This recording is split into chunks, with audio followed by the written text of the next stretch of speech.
ললিতা বললেন, প্রাণনা,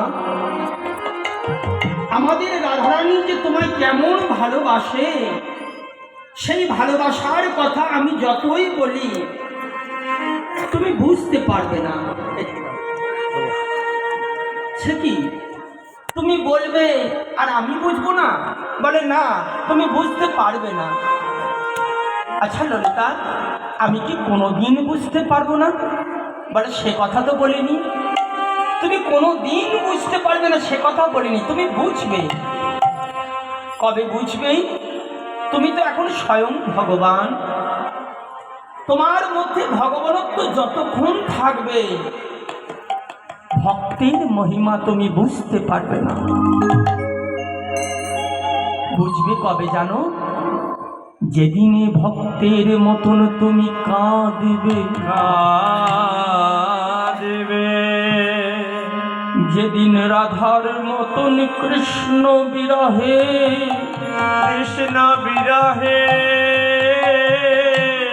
হা কৃষ্ণ প্রাণ কৃষ্ণ বলে কাঁদিবে,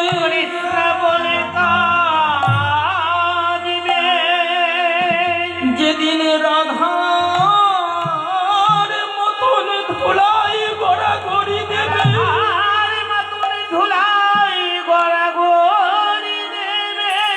যেদিন বাদিনীর ঘরে বাস করে, কৃষ্ণ নামে করিতে পারিবে না, কৃষ্ণ নাম করিতে পারবে না। নীরবে গুমরে গুমরে কাঁদবে, গোমরে গোমরে কাঁদবে। সেই দিন রাধার প্রেমের মহিমা বুঝতে পারবে, বুঝতে পারবে।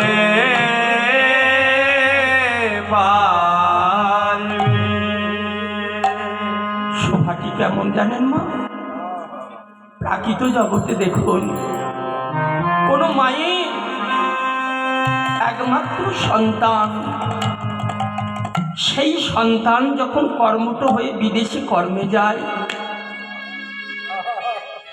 সারা বছর সেখানে কর্ম করে, পুজোর ছুটিতে যখন বাড়ি ফেরে, সন্তানের মা ছাড়া কেউ নাই, আর মায়েরও সন্তান ছাড়া কেউ নাই।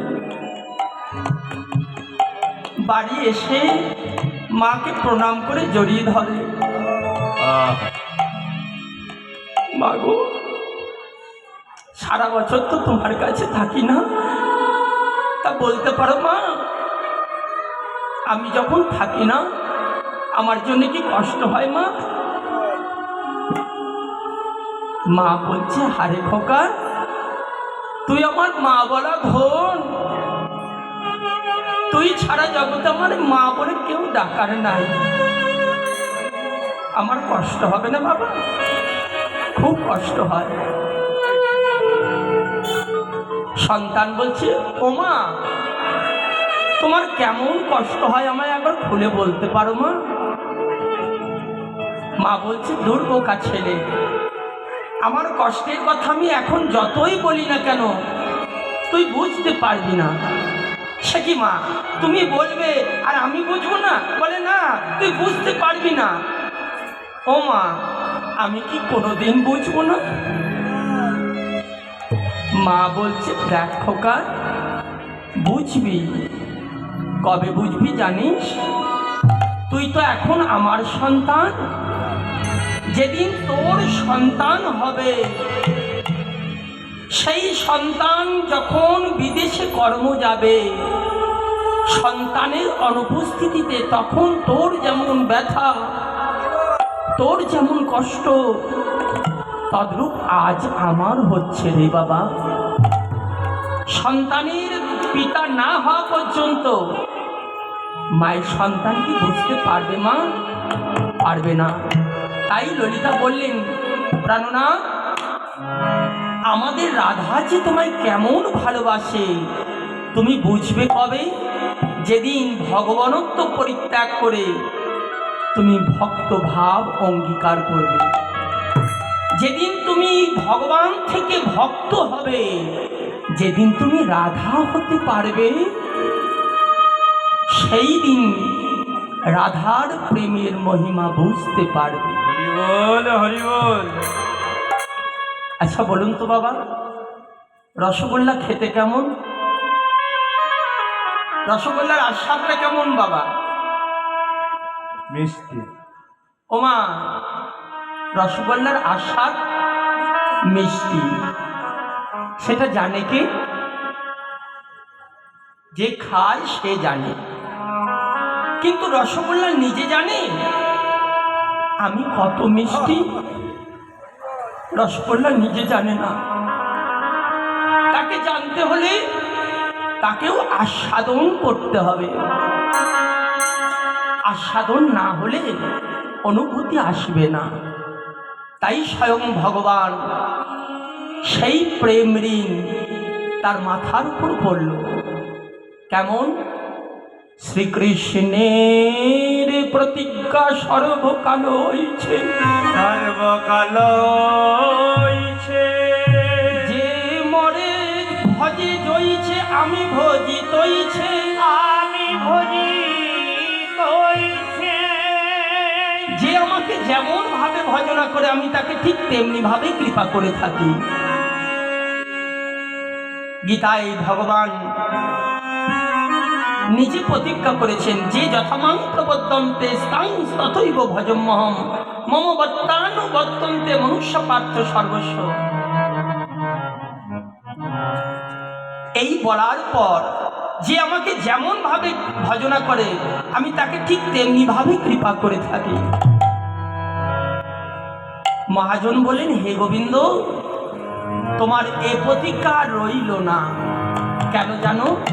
সে প্রতিজ্ঞা ভঙ্গ হইল গোপীর ভজনে, গোপীর ভজনে।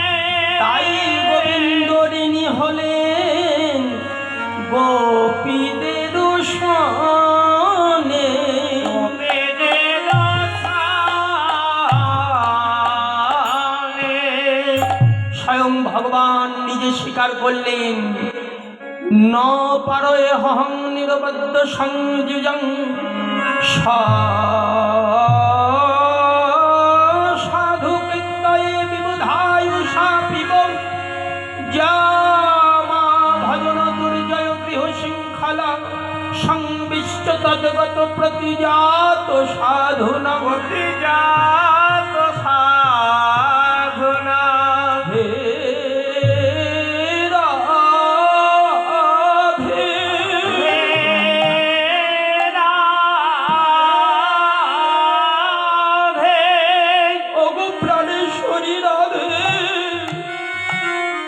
তুমি যেভাবে আমায় ভালোবেসেছ রায়, এই ভালোবাসার ধার ভালোবাসার রে, ভালোবাসার ধার ভালোবাসার রে।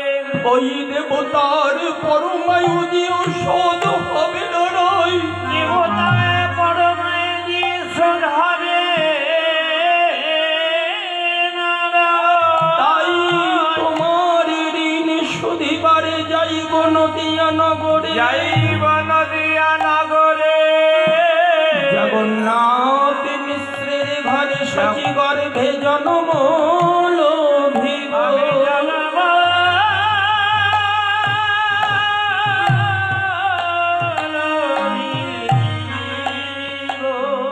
জন্ম নিয়ে কি করব জানো? আমি কেঁদে কেঁদে বেড়াইব।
সেই ভগবান এই ধরাধামে আসলেন।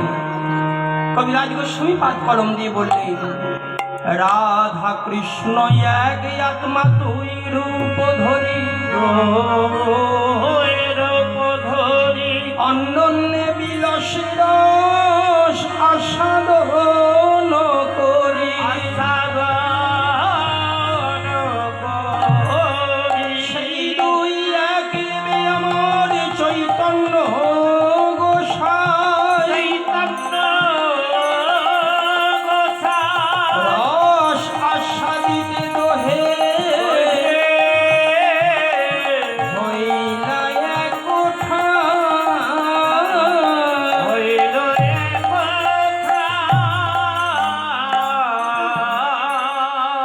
দেখো গৌর হল নদিয়ায়,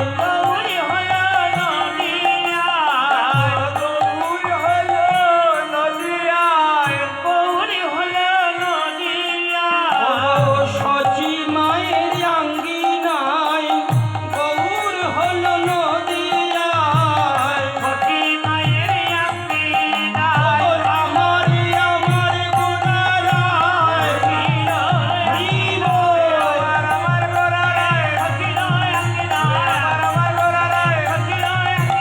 আমার আমার গোড়ারায় হরিব, গৌর হল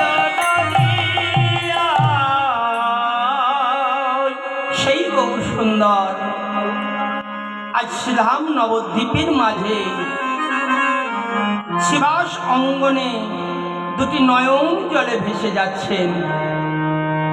আর মহাজন দর্শন করে বললেন, দেখো দেখো, কৃষ্ণ কৃষ্ণ বলি গোরা কাঁদে ঘন ঘনে, কত সুরধ্বনি বহে অরুণ নয়নী, ওগো সুগন্ধি চন্দন গোরা,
মহাপ্রভুর এই ভাব দর্শন করছেন বৈষ্ণব মহাজন। এক পাশে দাঁড়িয়ে দর্শন করছেন আর বলছেন, দেখো গো, মানে মলিন মুখ কিছু কহনে না যায়, কহনে না যায়। রজনী দিবস গোরা জাগিয়া পোহা, জাগিয়া পোহা।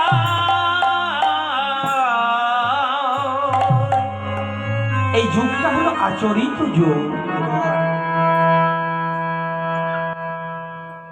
আপনি আচরি ধর্মজীবীর শিখায়, নিজে আচরণ না করলে জীবকে শিখানো না যায়। প্রভু আমার এই কলিহত জীবকে উদ্ধার করবার জন্যে মধুর মাখা হরি নাম নিয়ে আসলেন।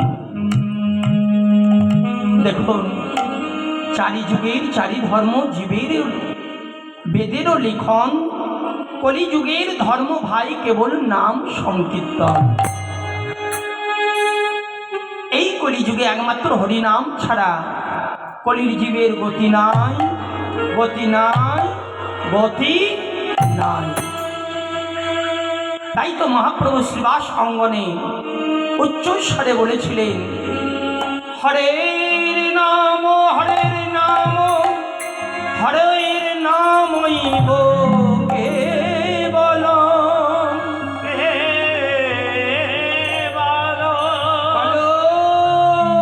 নাস্তে পো নাস্তে পো নাস্তে পো গতির অন্যথা।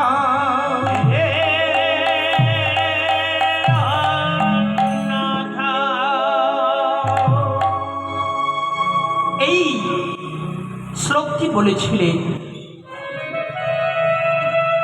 যে কৃষ্ণ নাম ছাড়া কলির জীবের কোনো গতি নাই। দেখুন, প্রমাণও দিলেন তাই। আজ থেকে 500 বছর পূর্বে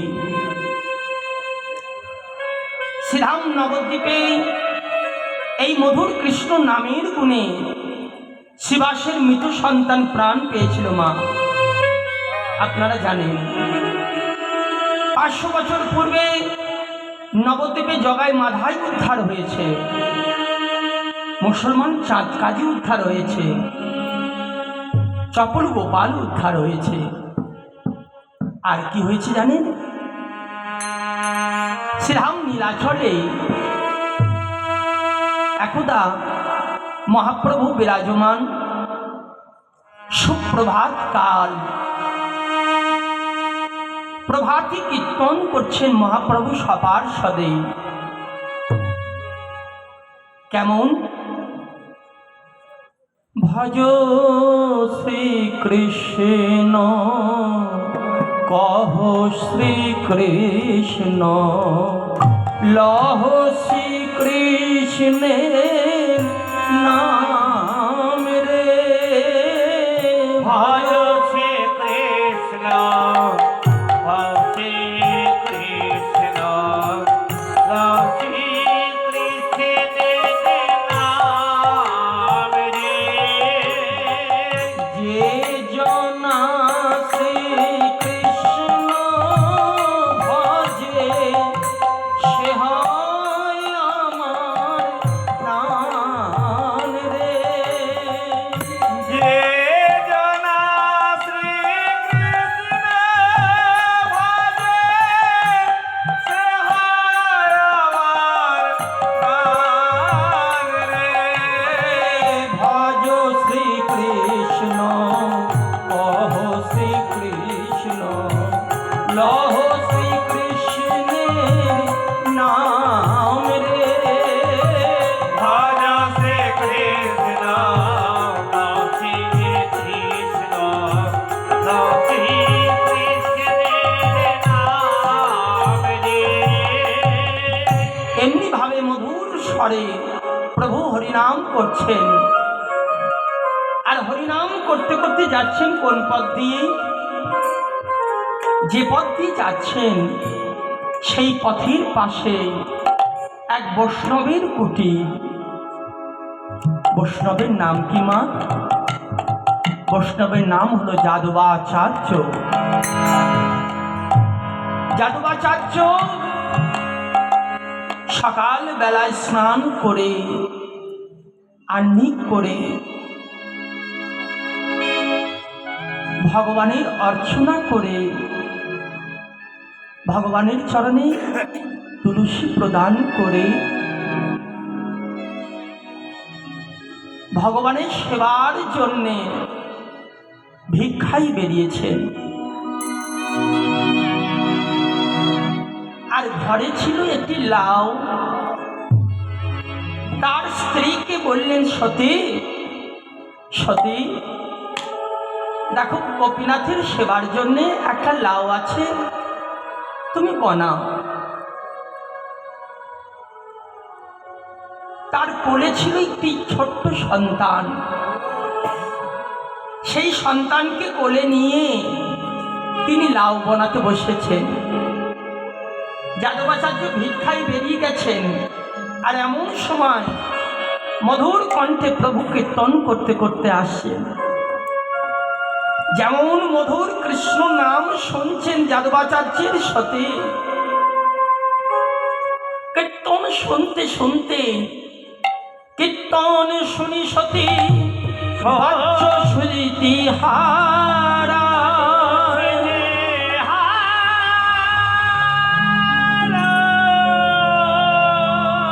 লাউ ভ্রমে নিজ সন্তান দ্বিধা ভক্তি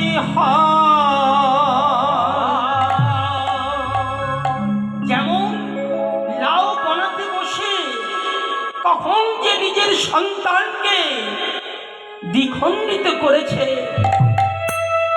সতী নিজেই জানে না। কৃষ্ণ নামের পাগল হয়ে নয়ন মুদ্রিত করে বসে বসে হা কৃষ্ণ হা কৃষ্ণ হা কৃষ্ণ বলে কাঁদছে। আর এমন সময় যাদবাচার্য আপন কুটিরে প্রবেশ করলেন। প্রবেশ করেই দেখছেন নিজের সন্তান দ্বিখণ্ডিত। স্তম্ভিত হয়ে উচ্চ স্বরে বললেন, সতী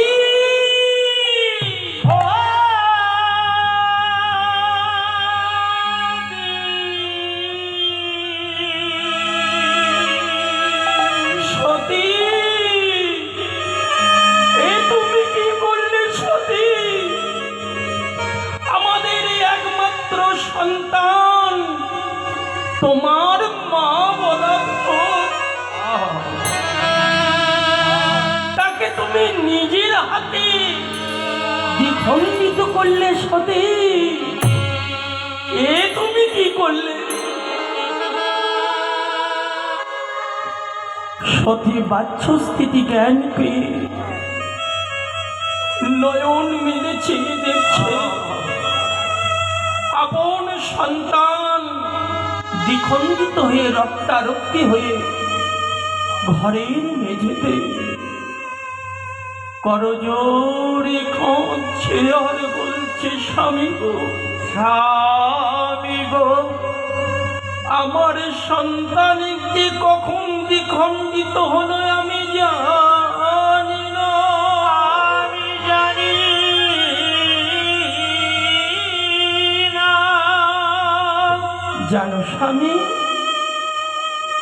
আমাদের কুটিরের পাশ দিয়ে না জানি কোন জন্মের সুকৃতির ফলে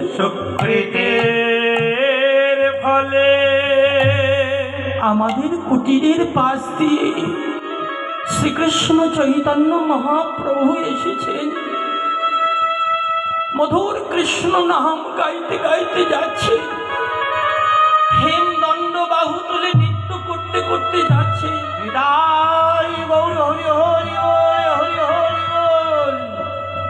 প্রভুর কীর্তন শুনতে শুনতে আমি তো লাউ বানাচ্ছিলাম, কখন যে সন্তানকে দ্বিখণ্ডিত করলাম স্বামী আমি নিজেই জানি না। যাদবাচার্য শুনে বললেন, সতী তোমার কথা যদি সত্য হয় তাহলে তো মহাপ্রভুর নামে কলঙ্ক হবে। চলো সতী, আমাদের সন্তানকে নিয়ে আমরা প্রভুর কাছে বিধান চাই। এই বলে নিজ সন্তানকে একটি সাদা কাপড়ে জড়িয়ে ধামাই করে মাথায় নিয়ে আসছেন সতীকে সঙ্গে নিয়ে। এধারে মহাপ্রভু কৃষ্ণ নাম করে একটি বটবৃক্ষের তলায় বিশ্রাম করছেন। আর এমন সময় আসছে যাদবাচার্য। মহাপ্রভু দর্শন করে বললেন, রামানন্দ অস্বরূপ, দেখো দেখো আজকে আমাদের দিন বড় ভালো যাবে গো। প্রভাতকালে বৈষ্ণবের দর্শন, আজ আমার দিন বড়ই ভালো যাবে। আচ্ছা আসছে আসছে, ও মাথায় ধামা করে কি নিয়ে আসছে? ও কি জানে না আমি সন্ন্যাসী, আমি সঞ্চয়ে কোনো মনে অভিলাষ নাই? যাদবাচার্য প্রভুর কাছে আসলেন।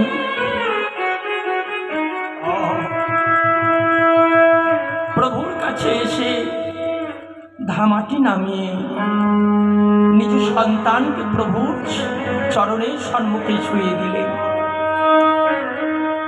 মহাপ্রভু যেমন দেখেছেন দ্বিখণ্ডিত সন্তান, প্রভু বললেন, যাদবাচার্য এ তুমি কি করেছো? নিজের সন্তানকে দ্বিখণ্ডিত করে এনেছো আমার কাছে কেন? শ্মশানে পোড়াও গা। যাদবাচার্য করজোড়ে প্রণাম করে বললেন, ওগো দয়াময়, ওগো করুণাময়, ওগো কৃপাময়, আজকে সুপ্রভাত কালে তুমি যখন আমার কুটিরের পাশ দিয়ে তুমি নাম করছিলে আর আমার সতী সন্তানকে কোলে নিয়ে লাউ বানাচ্ছিল, তোমার কৃষ্ণ নাম শুনে লাউ বানাতে বসে লাউ ভ্রমে সন্তানকে দ্বিখণ্ডিত করেছে। প্রভু তাহলে তো তোমার নামে কলঙ্ক হবে, তোমার নাম তো কেউ নেবে না প্রভু, এর বিধান তুমি করো। মহাপ্রভু বললেন, রামানন্দ সরো, দেখো দেখো আজকে আমাদের মধুর কৃষ্ণ নামের পরীক্ষা দিতে হবে। এসো এসো আমরা সবাই মিলে নাম করি। মহাপ্রভু সন্তানকে জোড়া দিয়েই কর্ণমূলে কৃষ্ণ নাম প্রদান করে সর্ব অঙ্গে শ্রীহস্ত বুলিয়ে দিলেন আর কর্ণমূলে নাম করতে লাগলেন, হরে কৃষ্ণ হরে কৃষ্ণ কৃষ্ণ কৃষ্ণ হরে হরে, হরে রাম হরে রাম রাম রাম হরে হরে। সবাই মিলে হরে কৃষ্ণ কৃষ্ণ কৃষ্ণ হরে হরে, হরে রাম হরে রাম রাম রাম হরে হরে।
দেখো, তুমি না বললে নাম শুনতে বসে আমার সন্তান প্রাণ হারিয়েছে? এই নাও, এই দেখো, নাম শুনে আবার প্রাণ পেয়েছে। মহাপ্রভুর কাছে সন্তানকে আবার ফিরে পেয়ে যাদবাচার্য প্রভুর চরণ ধরে মাথায় দিয়ে বললেন, প্রভু গো, নামের কৃপায় যখন আমার সন্তান প্রাণ পেয়েছে, আজকে আমি এই সন্তানের নামকরণ করলাম। প্রভু, এর নাম আজ থেকে হলো কৃপাচার্য। নিতাই গৌর হরি হরি বল।